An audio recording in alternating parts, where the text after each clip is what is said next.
ఈ కథ ఉమర్ గాంవ్కి చెందింది. ఇక్కడ మాయగాడైన కైలాష్ బాబా తన కుటుంబంతో కలిసి ఉండేవాడు.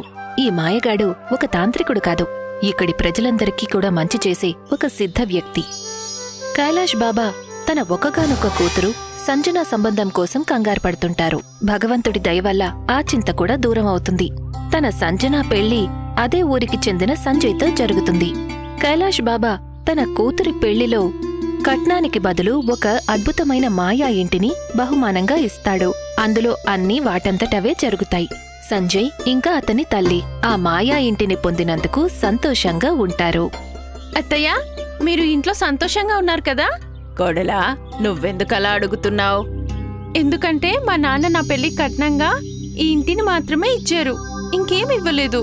చూడు సంజన, మాకు కట్నం మీద ఆశ లేదు. అదీ కాకుండా మీ నాన్న మనకి ఈ మాయా ఇల్లు కట్నంగా ఇచ్చి అన్నిటినీ ఇచ్చారు కదా. అవును కోడలా, ఈ మాయా ఇంట్లో అన్నీ ఉన్నాయి. ఏవైనా లేకపోతే అడిగిన వెంటనే వచ్చేస్తుంది. నాకు సంతోషంగా ఉంది మీరు మా నాన్న ఇచ్చిన ఈ బహుమానానికి సంతోషంగా ఉన్నందుకు. మీ నాన్న బాగా ఆలోచించి ఈ నిర్ణయం తీసుకున్నట్టున్నారు. భగవంతుడు ఇటువంటి మామగారిని అందరికీ ఇవ్వాలి. నిజంగా నేను చాలా అదృష్టవంతురాల్ని. నాకు మీలాంటి మంచి అత్తగారిని, దేవుళ్లాంటి భర్తను ఇచ్చినందుకు. అదృష్టవంతుడు నా కొడుకు కూడా. తనకి నీలాంటి భార్య దొరికింది కదా. నీతో పాటు నువ్వు ఈ మాయా ఇంటిని కూడా తీసుకొని వచ్చావు. భగవంతుడి దయ వల్ల మన కుటుంబానికి ఎవరి దిష్టి తగలకుండా ఉండాలి. సంజయ్ నిజంగా చాలా అదృష్టవంతుడు. భార్య రూపంలో సాక్షాత్తు లక్ష్మీదేవి వచ్చింది. లక్ష్మీదేవి నిజమే. ఆ సంజయ్ మాయా ఇంటి గురించి ఊరంతా చర్చించుకుంటూనే ఉన్నారు. నిజమే, అది మాయా ఇల్లు కాదు, అలీబాబా ఖజానా. ఎవరి టైం ఎప్పుడు మారుతుందనేది అసలు ఎవరూ చెప్పలేరు. మన తలరాత కూడా అలా మారిపోతే బాగుంటుంది కదా. ఎలా మారుతుంది? సంజనాకి చెల్లెళ్ళు ఎవరూ లేరు కదా. అందుకే నేను బాధపడుతూ ఉన్నాను. తనకి ఎవరైనా చెల్లెలు ఉండుంటే నేను ఖచ్చితంగా పెళ్లి చేసుకో ఉండేవాణ్ణి. నీకంటే ముందు నేను నా కొడుకు సంబంధం గురించి మాట్లాడేదాన్ని. మనం ఇలా వాదించుకోవడం వల్ల ఏంటి లాభం? సంజన తన తండ్రికి ఒక్కగానొక్క కూతురు. ఇక సంజయ్ ఒక్కగానొక్క అల్లుడు. నేనే ఒక్కగానొక్క అల్లుణ్ణి. అందుకే నాకు కుళ్ళుగా ఉంది. దిష్టి పెట్టిన వాళ్ళకే తిరిగి దిష్టి తగులుతుంది. నువ్వు ఎంత దిష్టి పెట్టినా నాకేం కాదులే. కంగారు పడకు సంజయ్, నేనేదో ఊరికే అన్నానులే. నేను మాత్రం సీరియస్ అయ్యానా ఏంటి? సరే చెప్పు, పని విషయంలో నువ్వు సీరియస్ గా ఉన్నావా లేదా? నా ఉద్దేశం రేపటి నుండి నువ్వు ఆఫీస్కి వస్తున్నావా రావట్లేదా అని. ఆఫీస్కా? లేదు. ఎందుకు? చాలా కష్టపడ్డాను. ఇప్పుడు విశ్రాంతి తీసుకునే సమయం వచ్చింది. చూడు, వయసులో ఉన్నప్పుడే పని చేసుకోవాలి మనం, విశ్రాంతి తీసుకోకూడదు. ఎవరి దగ్గరైతే నాలాగా మాయా ఇల్లు ఉంటుందో వాళ్ళు ఎప్పుడూ గొడ్డులాగా పనిచేయరు, విశ్రాంతి తీసుకుంటారు. ఈ మాయా ఇల్లు నిన్ను పనికిరాని వాళ్ళ తయారు చేస్తుంది. నువ్వే నా గురించి కంగారు పడకు. మా మామగారు నాకు మాయా ఇంటినిచ్చి నా ఫ్యూచర్ ని సెట్ చేశారు. ఇప్పుడు నాకు కూలి వాళ్ళలాగా కష్టపడి చెమటోడ్చి పని చేయవలసిన అవసరమే లేదు. నీకు ఎప్పుడైనా ఏదైనా అవసరం వస్తే నాతో చెప్పు. అలాగా? అయితే నీ మాయా ఇంటి నుండి నీకేమేం దక్కుతాయి? ఆకాశంలో తారలు, నక్షత్రాలు తప్ప అన్నీ దొరుకుతాయి. సంజయ్, సంజన అలాగే తన అత్తగారు మాయా ఇంట్లో ఉంటూ సుఖంగా జీవితాన్ని వెళ్లబుచ్చుతారు. కాలం తన వేగంతో సాగుతూ ఉంటుంది. సంజయ్ ఇంకా సంజన ఒక ఆడపిల్లకి తల్లిదండ్రులవుతారు. మాయా ఇల్లు వాళ్ల ప్రతి కోరికను తీరుస్తూ ఉంటుంది. ఇంటి పనులు కూడా మాయాశక్తులతో జరుగుతాయి. దానివల్ల ఎవరికీ ఏ పని చేయాల్సిన అవసరం ఉండదు. విశ్రాంతి వాళ్ల సమస్యలకు కారణమవుతుంది. ముగ్గురికి ఆరోగ్యం పాడవుతుంది. క్షీణించే ఆరోగ్యం వాళ్ల స్వభావాన్ని మారుస్తుంది. చివరికి చిన్న చిన్న మనస్పర్ధలకు దారితీస్తుంది. సంజయ్, నేను విశ్రాంతి తీసుకుని విసిగిపోయాను. ఈ ఇంట్లో మనకి ఇప్పుడు రెండే పనులున్నాయి, తినడం, విశ్రాంతి తీసుకోవడం. ఇందులో తప్పేముంది? దీనికి నువ్వు సంతోషించాలి. అవునమ్మా, కొప్పింటి ఆడపిల్లలు ఏ పని చేయరు కదా. వాళ్లకు కూడా రెండే పనులుంటాయి, తినడం, బయట తిరగడం. సంజన, నీకు విశ్రాంతి తీసుకుని విసుగు వచ్చిందంటే పద, బయటికి వెళ్ళి తిరిగి వద్దాం. ఈ చిన్న ఊర్లో మనం ఎంతసేపని బయట తిరుగుతాం? వెళ్ళాలంటే మనం ఊరు దాటి వెళ్ళాలి, వేరే ఊరికి, ఎవరైనా చుట్టాలింటికి. సంజయ్, కోడలు చెప్పేది సరిగ్గానే ఉంది. అవునమ్మా, నాకు తను చెప్పింది కరెక్టే అనిపిస్తుంది. తను ఇలా ఫీల్ అవుతూ ఉంది అంటే తన ఆరోగ్యం పాడవుతుంది. దాని ప్రభావం నా కూతురి మీద పడుతుంది. అవునమ్మా, నువ్వు నా మనవరాల్ని జాగ్రత్తగా చూసుకో. కొన్ని రోజులు నువ్వు నీ పుట్టింటికెళ్ళొచ్చు కదా. అలాగే అత్తయ్య, నేను మా పుట్టింటికి వెళ్తాను. సంజయ్, నువ్వు కోడల్ని ఇవాళే దించేసి వచ్చేయ్. అలాగేనమ్మా. ఇవాళ చాలా కాలం తర్వాత నేను నీ చేతి రుచికరమైన భోజనం తినగలిగాను తల్లి. ఆనందంగా ఉంది, మనసుకి తృప్తిగా ఉంది. అవునన్నా, ఇవాళ నాకు కూడా సంతోషంగా ఉంది ఇంట్లో పనులను చేసి. మావయ్య, ఈ సంజన పిచ్చిదైపోయింది. ఇంట్లో విశ్రాంతి తీసుకుని విసిగిపోయింది. ఏమైందమ్మా? మాయ ఇల్లు నీకు నచ్చడం లేదా? సుఖ సౌకర్యాలు నీకు విసుగుని తెప్పిస్తున్నాయా? నాన్న, మిఠాయిలు చాలా రుచిగా ఉంటాయి, కానీ వాటిని మనం కడుపు నిండా తినడం కుదరదు కదా. మావయ్య, మీరు చూస్తున్నారు కదా సంజన ప్రవర్తన. నేను చెప్పేది పూర్తిగా నిజం నాన్న. మనిషి పని చేయలేదంటే అతను అనారోగ్యంతో చనిపోతాడు. పని చేసి అలసిపోయి చనిపోతే వాళ్ళ గురించి కూడా ఆలోచించు. వాళ్ళ గురించి వదిలేయండి, మీ గురించి మీరు ఆలోచించండి. గత 4 రోజులుగా మీకు ఒంట్లో బాగుండటం లేదు, అత్తయ్యకి బాలేదు, నాకు కూడా విసుగ్గా ఉంటుంది. మన అమ్మాయి కూడా ఇంటి వాతావరణంలో సరిగ్గా ఉండటం లేదు. అంటే ఈ సమస్యలన్నిటికి కూడా అసలు కారణం మన మాయా ఇల్లా? అవును, నాకైతే అలానే అనిపిస్తోంది. నాన్నా, మీరేమంటారు? నేను ఇప్పుడు ఏమీ చెప్పలేను తల్లి. నేను ఏం చెప్పాలన్నా అది మీ ఇంటికి వచ్చిన తర్వాత చెప్తాను. సంజన గత 4 రోజులుగా తన పుట్టింట్లో ఎంతో సంతోషంగా ఇంటి పనులన్నీ చేస్తూ ఉంటుంది. ఇలా అన్ని పనులు చేస్తూ ఉండడమే తన ఆరోగ్యానికి మంచిదయ్యింది. సంజన ఆరోగ్యంలోని మార్పు సంజయ్ ఆలోచనలను మారుస్తుంది. తనకి కూడా అర్థమవుతుంది తను తన మాయా ఇంట్లో ఉండి చాలా బద్ధకస్తుడిగా మారిపోయాడని. సంజన తండ్రి మజీషియన్ కైలాష్ బాబా ధర్మ సంకటంలో ఇరుక్కుపోతాడు. కూతురి భవిష్యత్తు కోసం ఏం చేయాలా అని ఆలోచిస్తాడు. కాని సంజన ఇప్పుడు ఎటువంటి సమస్యలోనూ లేదు. తను తన భవిష్యత్తు కోసం ఒక కఠినమైన నిర్ణయం తీసుకుని మాయా ఇంటికి తిరిగి వెళ్తుంది. ఇప్పుడు నువ్వు ఈ ఇంట్లో ఉండనంటావా? అవునత్తయ్య, నేను నిర్ణయం తీసుకున్నాను. ఇక మనం ఈ మాయా ఇంట్లో ఉండకూడదు. సంజయ్, నువ్విది వింటున్నావా? కోడలేమంటుందో. సంజన చెప్పేది నిజమేనమ్మా. సంజయ్, నువ్వు కూడా ఈ మాయా ఇంటిని వదిలేయాలని అనుకుంటున్నావా? అత్తయ్య, మీరు మీ అబ్బాయిని బద్ధకస్తులుగా మార్చకండి. మాయా ఇంటి సుఖ సౌకర్యాల కారణంగా ఈయన కూడా ఉద్యోగం మానేసి ఇంట్లో కూర్చున్నారు. ఇలా చూడమ్మా, ఎవరైనా ఎందుకు సంపాదిస్తారు? కడుపు నిండా తినడానికే కదా. ఆ భోజనం ఇంట్లో విశ్రాంతి తీసుకుంటుంటేనే లభిస్తుంది. ఎవరైనా ఎందుకు పని చేయాలి? లేదమ్మా, నాకు అటువంటి భోజనం అసలొద్దు. నువ్వు కూడా సిద్ధంగా ఉండు. మనం ఇవాళ ఇంటి నుండి వెళ్ళిపోతున్నాం. అవునత్తయ్య, మేము ఈ ఊర్లోనే అద్దెకు ఒక ఇల్లు చూసాం. ఇదే బస్తీలో ఉంది. కానీ నేను ఇంటిని వదిలి ఎక్కడికి రాలేను. అయితే మీరు ఒక్కరే ఇంట్లో ఉండాలత్తయ్య. అవునమ్మా, ఈ ఇంటి సౌకర్యాలకు నీకు ఒక దన్నం. ఎవరూ ఎక్కడికి వెళ్లాల్సిన అవసరం లేదు. నాన్నా, మీరా? అవునమ్మా, నేను అందరి మాటలు విన్నాను. మావయ్య, మీరే నా అమ్మకు చెప్పండి, ఈవిని కూడా రమ్మని మాతో. నేను చెప్పాను కదా, ఎవరూ ఎక్కడికి వెళ్లడం లేదు. కానీ నాన్న, నాకు ఈ మాయా ఇంట్లో ఉండటం ఇష్టం లేదు. నాకు ఎటువంటి ఇల్లు కావాలంటే అక్కడ నేను అందరు ఆడవాళ్లలాగా నా ఇంటి పనులను ఇంట్లో వాళ్లకు సేవ చేసుకోవాలి. అలాగే తల్లి, నీకు ఈ ఇంట్లోని మాయ వల్ల ఇబ్బంది కానీ ఇంటి వల్ల కాదు కదా. ఇప్పుడే నేను ఈ ఇంట్లో ఉన్న మాయలను అంతం చేస్తాను.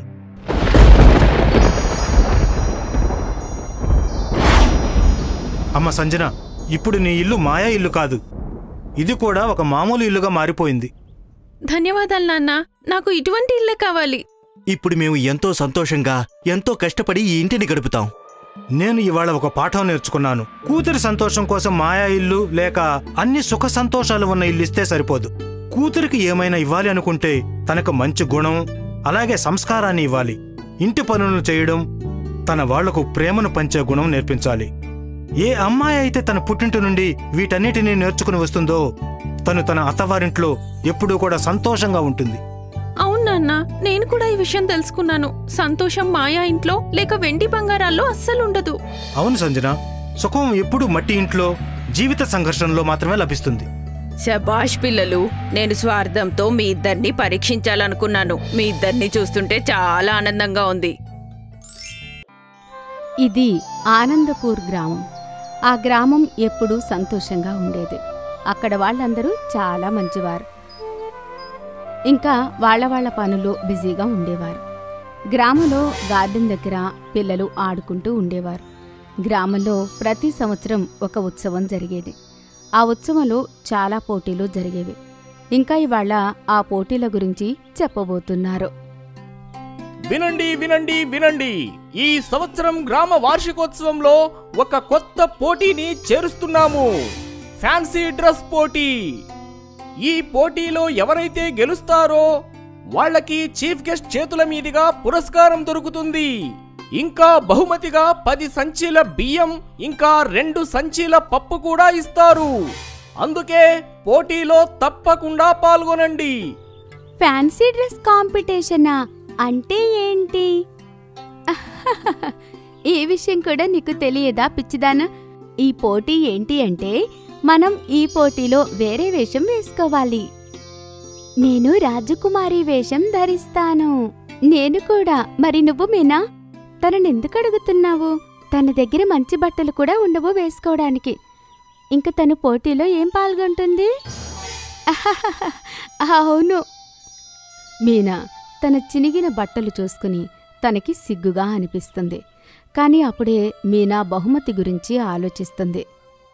ఒకవేళ నేను పోటీలో గెలిస్తే మా ఇంట్లో కొన్ని నెలలకు సరిపోయేంత బియ్యం వస్తాయి. కాని పోటీలో పాల్గొటానికి మంచి బట్టలు లేవు. నేను అమ్మని అడుగుతాను. మీనా పరిగెడుతూ ఇంటికి వెళ్తుంది. వాళ్ళమ్మ ఒక విధవరాలు. అనురాధకి కుట్టు మిషన్ పనిచేయడం వచ్చేది. అందుకే తను టైలరింగ్ పనిచేసి తను ఇంకా తన కూతురు కడుపు నింపుకునేది. వాళ్ల ఆర్థిక పరిస్థితి ఘోరంగా ఉండేది. అమ్మా, ఫ్యాన్సీ డ్రెస్ కాంపిటీషన్లో పాల్గొవాలనుకుంటున్నా. ఇప్పుడిదేంటి కొత్తగా? నీకు మన ఆర్థిక పరిస్థితి తెలుసు కదమ్మా. హా అమ్మా, కాని బహుమతి 10 సంచుల బియ్యం, 2 సంచుల పప్పు.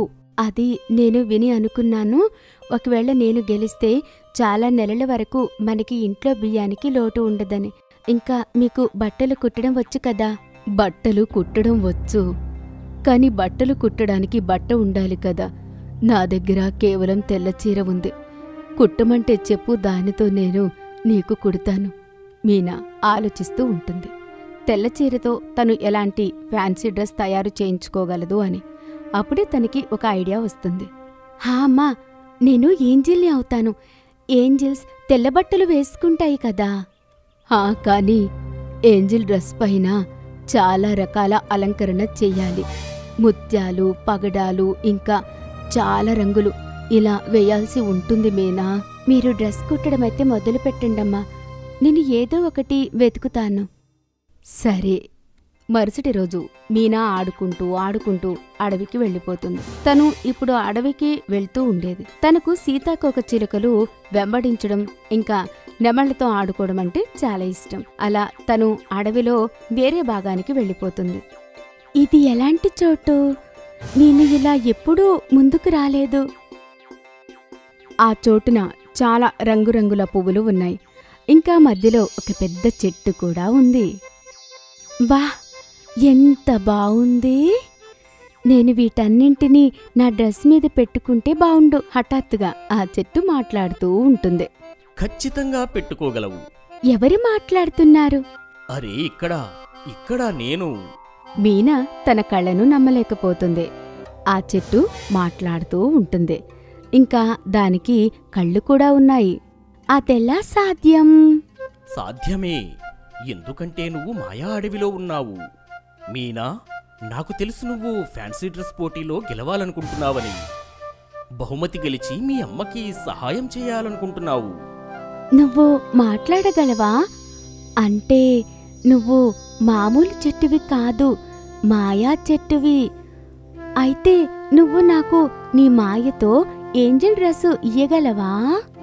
లేదు లేదు లేదు, నేను ఏంజిల్ వాళ్ళ అమ్మనాయమైనా మాయ చెయ్యడానికి. కానీ నేను సహాయం చేయగలను నీకు. అదెలా? నీకు ఏ పూలు నచ్చితే వాటిని కోసుకో, వాటిని నీ డ్రెస్ పై కుట్టించుకో. కానీ పువ్వులు వాడిపోతాయి కదా.